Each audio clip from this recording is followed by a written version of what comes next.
We're staying with the health workers' strike. A meeting between the Johisu executive and the federal government in Abuja aimed at resolving the strike appears to have ended in a stalemate as both parties declined to comment on the outcome.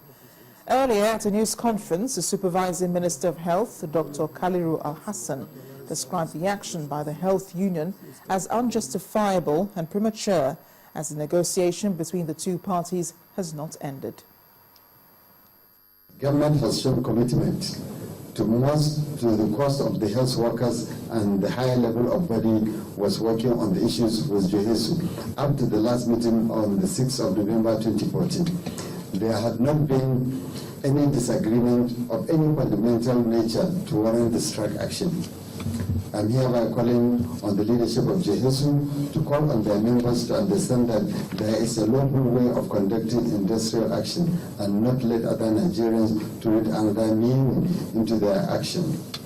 All chief executives of our tertiary hospital and other agencies under the health sector should be on the lookout for any unsatisfactory conduct by any member of the striking union and report such immediately. We are at a point that Nigeria has paid dearly with lack to control Ebola, and we intend to keep Nigeria safe from. The Supervising Minister of Health, Dr. Kaliru Al-Hassan, 4 persons accused of kidnapping a lawyer and human rights activist, Mr. Michael Zekome, had told the court that they were forced to make their statements while in detention at the Department of State Services headquarters. They have asked the Federal High Court sitting in Abuja to investigate the veracity of their statements and its admissibility in court. The accused persons are standing trial on a 12-count charge of terrorism and kidnapping. Our correspondent Amaka Okafo explains. At the commencement of their trial, the prosecutor presented 3 witnesses.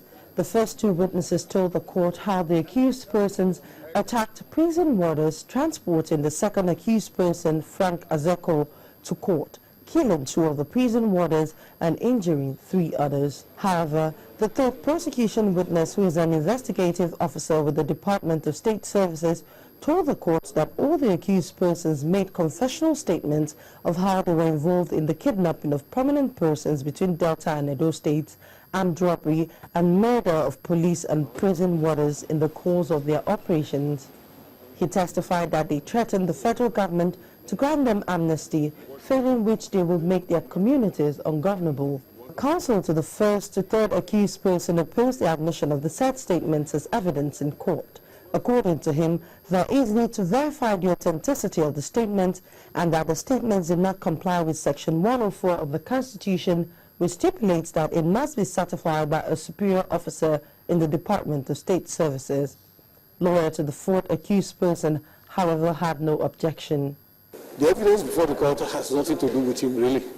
And the statement which he made actually does not have anything to do with what happened in court. And the witnesses who have testified so far say they have never met him before, they don't know him. So far so good. The prosecution opened their case today. They called 2 witnesses. The third witness, they called the 3 witnesses, sorry. The third witness wanted to tender some document, that is the alleged confessional statements of the accused persons.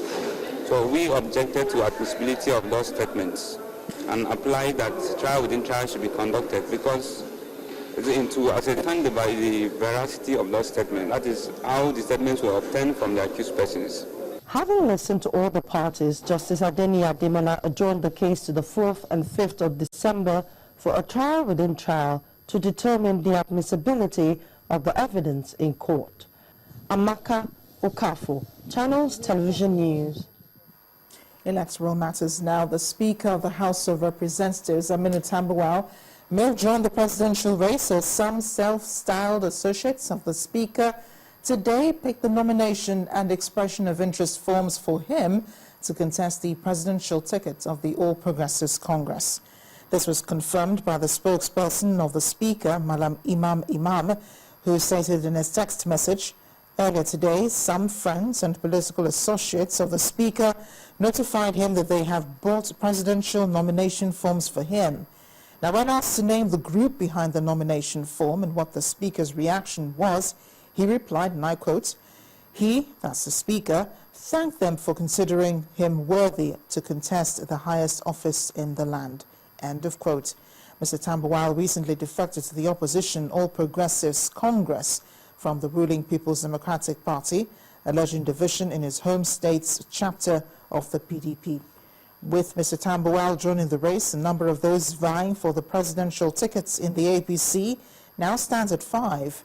Former head of state Muhammadu Buhari, former vice president Atiku Abubakar, Kano State Governor Rabiu Kwankwaso, and publisher of Leadership newspaper, Mrs. Sam Nda Isia, had earlier picked the party's nomination and expression of interest forms.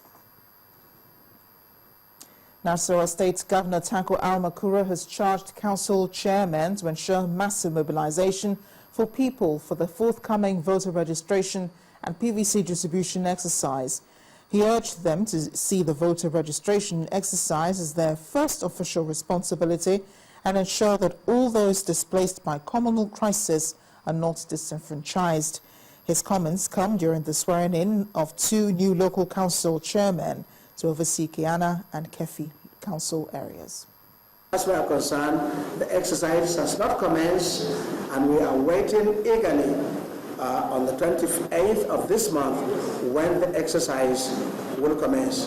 Government will do all that we can to ensure that a lot of people who have left their places as a result of crisis don't get disenfranchised. We are making great efforts to ensure that every community that has been deserted, that people get back with enough security, with enough relief materials, with enough support from government, so that before the 28th, every citizen of Nasarawa State will be opportune to have a permanent voter's card and also continue with the registration exercise that will make the election of 2015 a huge success. Nasarawa State Governor Tanko Al-Makura, away from electoral matters, fake drugs estimated at costing 50 million naira have been destroyed by the National Agency for Food and Drug Administration and Control, NAFDAC. The pharmaceutical products were burnt on Tuesday, along with other expired beverages that were seized from hawkers in Kaduna State, northwest Nigeria. NAFDAC Director General Paul Ohi is optimistic that the agency's tireless work will ensure that fake, substandard and expired products stop flooding the Nigerian market.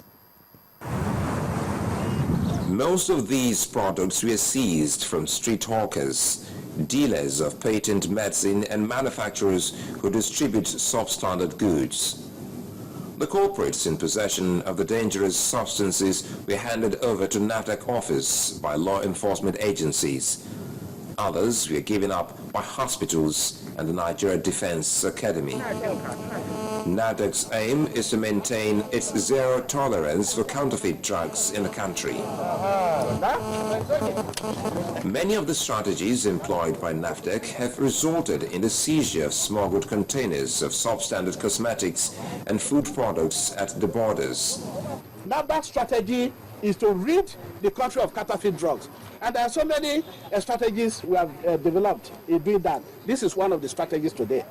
Get them out of circulation, get out of all the retail outlets from the shelf, wholesome and counterfeit regulated products, and take them out of circulation. Because if you don't destroy them, there's a sneaky way some of these will find their way back into the market. According to recent statistics, counterfeit drugs flooding the Nigerian markets have reduced from 40% in 2005 to 6.4% in 2012, a feat achieved through the collaboration of sister agencies and the general public. The people that bring either the prohibited drugs or the substandard drugs do not bring them through the right channels. You see, what you should understand that NAFDAC is the only regulatory agency that can give license to people to bring in drugs. And that when such drugs are brought into the country, NAFDAC had to supervise and monitor the distribution of those drugs. But these people that bring the fake or the substandard drugs, bring them through the fake routes. One of the best ways we can really fight this battle and win is to make sure the state task forces and our various states, the federal and the state task forces, is really really strengthened to see that it works effectively in our various states. Despite Nigeria being Africa's largest drug market, with over 70% of the drugs imported from abroad, NAFDAC believes cooperation with countries from where the drugs originate will improve the standard of the Nigerian drug market.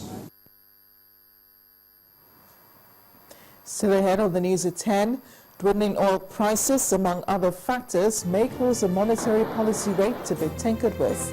So economists predict. We'll have more in business news. Please join us again.